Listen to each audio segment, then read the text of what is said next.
Hi guys, Dale Walker at Whole Shop Performance. I thought I'd give you another little Versys 1000 update. This is my 2016 model. Basically, I'm just doing this to help you guys out. I want to show these screens, but I want to just go over some tips of how I installed the power outlet, the factory accessory, and the Hilltech gear indicator I'm going to have on my website very soon when I start my Versys section. And you know, there's really not good instructions other than the manual, and a lot of guys take a lot of stuff apart or the bottom off whether you don't have to, and the whole dash out, and I was able to cheat and figure it out. But anyway, let me show you these screens real quick. As many of you know, the stock screen's terrible. It's too narrow at the top. And the shape just isn't right, and it's a small screen, so there's tons of buffeting. Okay, this is the 116 V-Stream that many of you know about and rave about, and it's probably one of the nicest screens made right now. I don't know if you can see that very good. Really thick. I think they're 3 millimeters thick. They've always been really good on the Bandits and stuff, so that one I already tested. It works really good, but you know, it's a little big for my taste still. I know big screens work, but yeah, I'd rather try something different. So, I installed the V-Stream Dark Tint Sports Screen yesterday. This is the 115. Still mounts like stock, still has the adjustability going up and down. This is all the way down right now. Okay, and it's only slightly bigger, taller than the stock one. Only a little bit.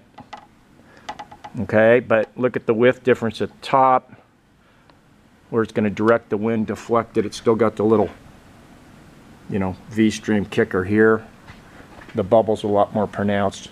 Obviously, it's not going to work as good as a real big one, but I bet it'll be a lot better than stock. And you still got your adjustment, you know, this much up. So you're still over the sight. You're not looking at the top. So the dark tint doesn't bother me at all. What I am going to experiment with is this first, and then I'm going to add an adjustable wing that you see on some screens, but I'm not going to poke it way up here and be ugly.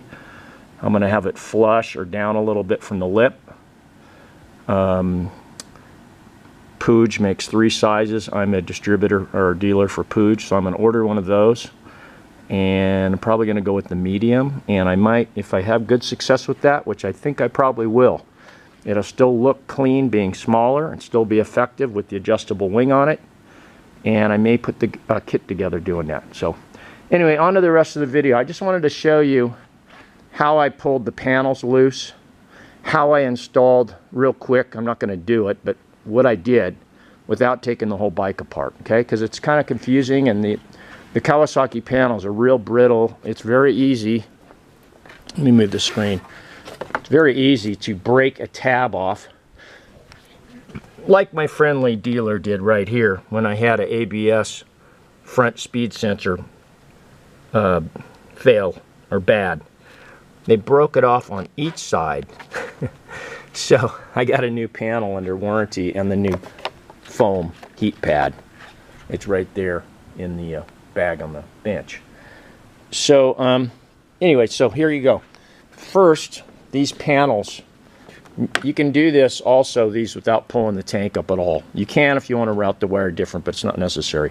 So anyway, these panels, there's a screw here. They're 4 millimeter head. They got a little washer.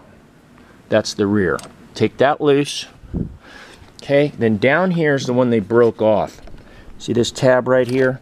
So it's stuck in there, and like I say, the Kawasaki parts on these pieces are really flimsy compared to Suzuki, so you got to be real careful.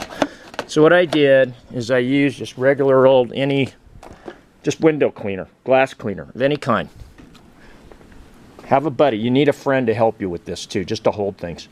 Pull it out just a little bit. You got an air gap. Spray it, soak it right there, the rubber grommet and that.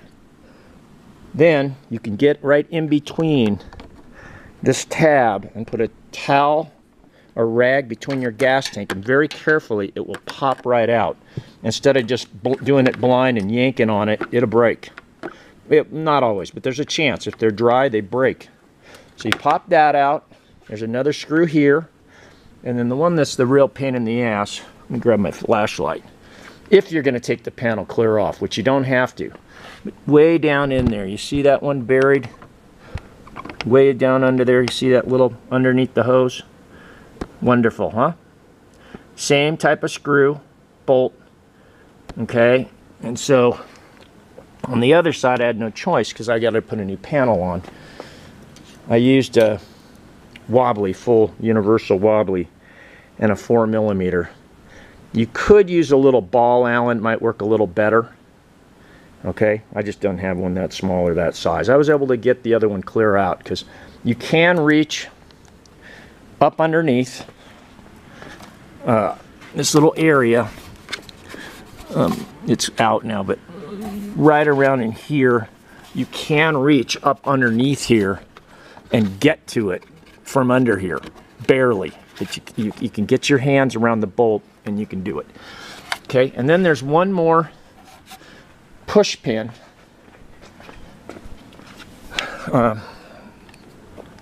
underneath. I don't know if you can see it. You see it right there. See it? So that's the one you push up in the center, and from the top you can see it. Now this one isn't removed, so you can get your hand in there and you can push it down and get it out of the way, and then the panel will come right off. Okay, like the other side. So this side is already completely removed. So see, you got, and what I already made a mistake here is first you got to take off the painted Kawasaki panels. Those only have one bolt on the top, and the rest are pull-out pins, and they're pretty sturdy. They seem better than the black side panels. So just be careful, wiggle them, pull them out gently, and they pop off. But a tip going back together, a lot of dealers just give these a little shot of like spray wax or something, and it dries up. So I always use white lithium grease on a little brush, and I'll just barely coat these, any of the push-in pins and the little head of the pin, and they'll never break, you know. So what if they get a little dust on them? They're not going to break your panel, and that works slick, stays on there. Okay, so now getting onto the dash part.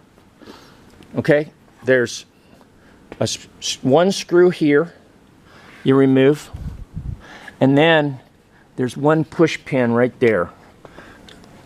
Okay, see it? There it is. Same thing. You push in the center, wiggle it, it'll pop out. I suggest taking both those out. Like I say, I had a buddy here helping me to hold things. So then this whole panel does pop up a little bit. You can pull it up to about here. You might want to lay a towel between the tank. It really can't touch it, but it's always a good idea. But I had it pulled up enough, okay? And then I laid under the bike with a real long Phillips bit screwdriver, okay? And with the flashlight, you can see underneath this little tab that is screwed on. The little screw went under my lift or something. It's a Phillips head, rounded little Phillips head, okay? That's under the fairing like this, screwed into the original cap that's on top like this. Plug in your hole.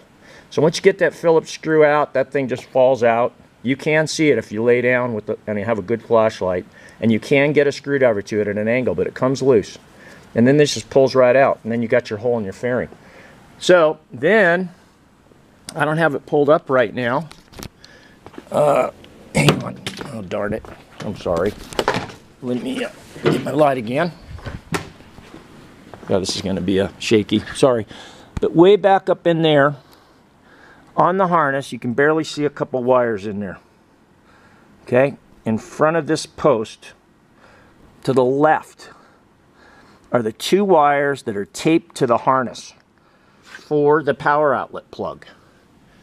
So, and the power outlet plug has a threaded nut on it. It's obvious, it comes that way.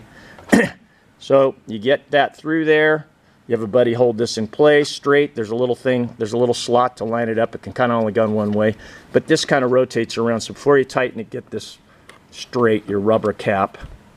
And then you thread on your nut. You can actually get it started right here when you're holding this up by someone else doing it, and you get it started. Then I was able to go right through here with a long screwdriver and get one of the slots on the big nut and tighten it, and then I got it with my hand. I hit it a couple times and it's snug. Then the next challenge, with it pulled up, you can see through here, is long needle nose like this. Okay, and you can get the wires plugged in right there. Okay, and then this is completed without taking the windshield, the speedo, any of this unit out, or fairing parts. I mean, it's a little tedious, but it's a hell of a lot better than taking the whole damn bike apart, and it's fine. Okay, now on to the Hilltech gear indicator. That's the one I carry and sell. I'll show you what it does when it turns on and cycles. It's automatically already preset from the factory. 0's neutral, and then you got 1st through 6th, and the thing's really slick. Okay. Anyway, so this is the good place to mount it. Again, it plugs into the original diagnostic plug here. Okay. So what I did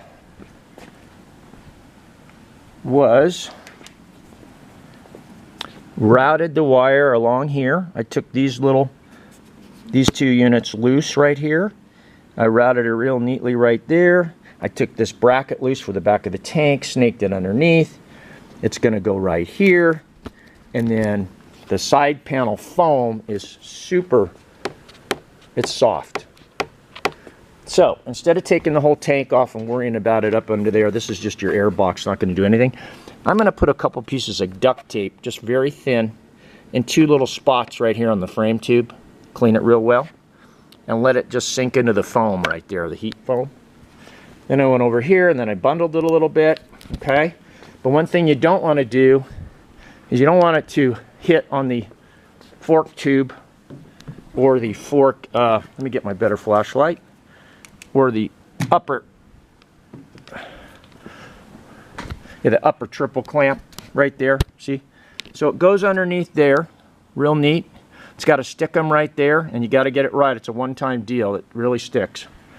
Okay, and then here's your fairing bracket. Can you see where there's a little flat bracket, and it has a hole in it right there where I'm shining the light. Right there. I don't know if you can see that. So I put it on the other side, was able to get in there with this pulled up over there, the panel a little bit. Nylon tie it right there. And then I nylon tied it again right there. There's a little bracket, it stops as far as it goes. There's a little air hole for welding they do right there. It's just beyond that about 1 inch. Okay, and then the rest is pretty self-explanatory. I bundled it right here. I had some extra. Comes down over the top. It's just going to lay right there. Blah, blah, blah. Real Sano. And it's plugged in, and you're done. Then you can put everything together in reverse order. And remember, put some grease on all those little grommets and pins, and you are done. Anyway, that's it for now. All right, I'll be back with the next thing I work on. Maybe a report on the screen, or in just a few weeks, my new hole shot Corbin seat. All right, take care. Have a good ride. Thanks for watching. Dale Walker, Hole Shot Performance, www.holeshot.com, 775-463-5394. Cheers.